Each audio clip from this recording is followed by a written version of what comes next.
Welcome friends. রাজ্য সরকারি কর্মী শিক্ষকদের বকেয়া ডিএ নিয়ে কিছুক্ষণ আগেই গুরুত্বপূর্ণ আপডেট উঠে এসেছে, অবশ্যই দেখে রাখবেন, ভিডিওটি শেয়ার করবেন, চ্যানেল তুলে সাবস্ক্রাইব করুন।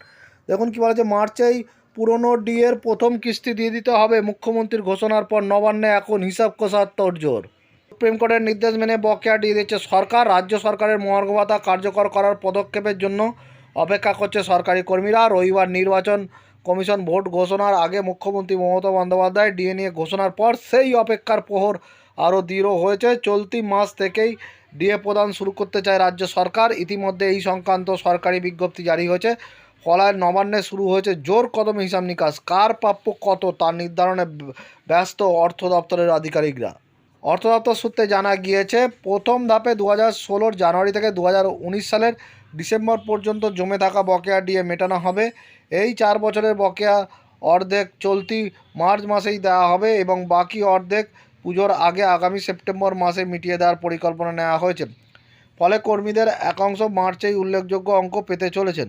নবান্নের অন্দরমহলের হিসাব অনুযায়ী পঞ্চম বেতন কমিশনের স্কেল 1-এ যাদের বেসিক 6,600 টাকা, তাদের ক্ষেত্রে দুটি ইনক্রিমেন্ট যোগ করে বেসিক ধরা হয়েছে 7,000 টাকা।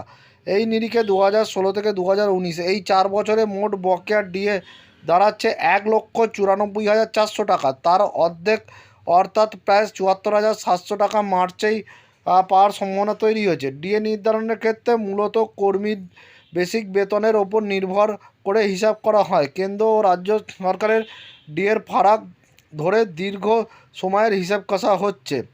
2008 সালের 1 এপ্রিল থেকে 2019 সালের 1 ডিসেম্বর পর্যন্ত সময়কালে এই ব্যবধানের ভিত্তিতে মোট বকেয়া নির্ধারণ করা হয়েছে বলে সূত্রের খবর। সেই হিসাবে যদি কোনো কর্মীর বেসিক বেতন 7,000 টাকা হয়, তাহলে তার মোট বকেয়া ডিএ প্রায় 3,19,890 টাকা হতে পারে। বেসিক 10,000 টাকা হলে এই অঙ্ক বেড়ে হবে 4,57,140 টাকা।